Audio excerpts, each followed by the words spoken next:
កាលពីព្រេងនាយមានបរិសម្នាក់មានចំណានខាងចាក់ស្មុកស្លឹកត្នោតថ្ងៃមួយគាត់បានឡើងទៅចាក់ស្មុកនៅលើចុងត្នោតខ្ពស់មួយបើអញចាក់ស្មុកបាននួយលក់បាន10សេនចុះបើបាន10ភ័ណ្ឌអញច្បាស់ជាមានលុយទិញរបស់របរប្រើមិនខាន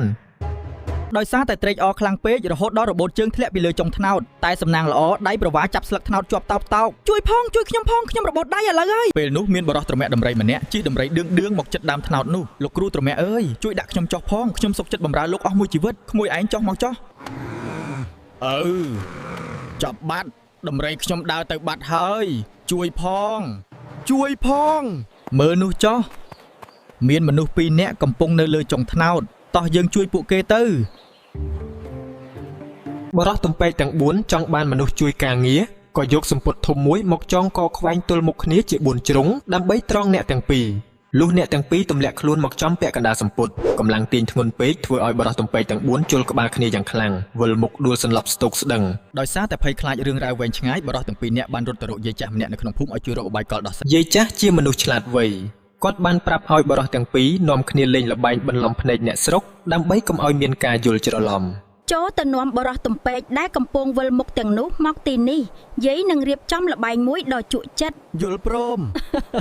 យាយចាស់ចាប់ផ្ដើមអនុវត្តផែនការដោយប្រាប់អ្នកស្រុកថាមានភ្ញៀវវង្វេងផ្លូវហើយសូមឲ្យជួយជូនពួកគេត្រឡប់ទៅផ្ទះវិញម្ដងម្នាក់លោកបងអ្នកចិត្តខាងអើយជួយជូនភ្ញៀវក្បាលទំពេកម្នាក់នេះទៅផ្ទះគាត់វិញផងលុះអ្នកស្រុកជួយជូនបរិសម្នាក់ទៅបាត់យាយចាស់ក៏ស្រែកហៅអ្នកស្រុកមកជួយម្ដងទៀតដោយប្រាប់ថាភ្ញៀវទំពេកម្នាក់ទៀតដើរត្រឡប់មកវិញហើយលោកអើយលោក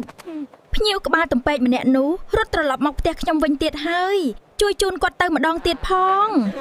អ្នកស្រុកនាំគ្នាជូនបរិសទំពេកចុះឡើងជាច្រើនលើករហូតដល់គ្រប់ទាំង4នាក់ដោយគិតស្មានថាជាមនុស្សតែម្នាក់ដែលវង្វេងផ្លូវមិនចេះចប់ហេតុអ្វីបានជាបងប្រុសម្នាក់នេះវង្វេងផ្លូវពូកែរត់ត្រឡប់ក្រោយម្លេះខ្ញុំគិតថាគាត់បានទៅរង្វង់បងប្អូនជីដូនមួយរបស់គាត់ម្ដងទៀតពេលនោះស្រាប់តែតាចាស់ដែលត្រូវជាប្តីរបស់យាយបានដើរត្រឡប់មកពីកាប់ចំការនៅក្នុងព្រៃវិញទាំងខ្លួនប្រឡាក់សុទ្ធតែធ្យូងខ្មៅស្រលូនហត់ណាស់ថ្ងៃនេះចាំមើលបើបានញ៉ាំបាយទឹកដៃយាយចាស់ច្បាស់ជាបាត់ហត់មិនខានអត់ទេគាត់ត្រឡប់មកវិញហើយគាត់ជាអ្នកវង្វេងផ្លូវទី5ចាប់គាត់ទៅទេមិនមែនខ្ញុំទេណែមើលនោះគាត់រត់មកម្ដងទៀតហើយលើកនេះប្រឡាក់ខ្លួនខ្មៅរងូតែម្ដងតោះដេញចាប់គាត់ជូនទៅផ្ទះពុទ្ធោអើយមានរឿងអីហ្នឹងហេតុអ្វីបានជាដេញចាប់ខ្ញុំគ្រប់គ្នាអញ្ចឹងឃើញស្ថានភាពកំ pl ែងហួសពីការស្មានយាយចាស់ក៏ចេញមកខាត់អ្នកស្រុករួចប្រាប់ការពិតទាំងញញឹមញញែមឈប់អ្នកស្រុកអើយនោះមិនមែនជាភ្ញៀវវង្វេងផ្លូវទេនោះគឺតាចាស់ប្តីខ្ញុំតើក្រោយពីបានស្ដាប់ការពន្យល់របស់យាយចាស់រួចមកទាំងអ្នកស្រុកទាំងតាចាស់និងបរិសទាំង2នាក់ក៏នាំគ្នាសើចក្អាកក្អាយភ្លេចអស់សេចក្តីព្រួយបារម្ភពួកយើងសូមអភ័យទោសផងលោកតាលោកយាយនិងអ្នកភូមិទាំងអស់គ្នាដែលធ្វើឲ្យមានការយល់ច្រឡំចាប់ពីថ្ងៃនោះមកបរិសចាក់ស្មុកបានរៀនសូត្រពីមេរៀនជីវិតដ៏សំខាន់មួយគាត់ឈប់រំភើបចិត្តគិតរវើរវាយហួសហេតុដែលនាំឲ្យមានគ្រោះថ្នាក់ទៀតហើយការគិតស្រមៃជារឿងល្អប៉ុន្តែយើងត្រូវរស់នៅជាមួយការពិតនិងធ្វើការងារដោយយកចិត្តទុកដាក់ខ្ពស់ដើម្បីតបស្នងសងគុណនិងរក្សាកិច្ចសន្យាបរិសទាំងពីរបានស្នាក់នៅជួយការងារផ្ទះលោកតានិងលោកយាយដោយសេចក្តីជ្រះថ្លានិងកតញ្ញូអរគុណច្រើនមិនអីទេ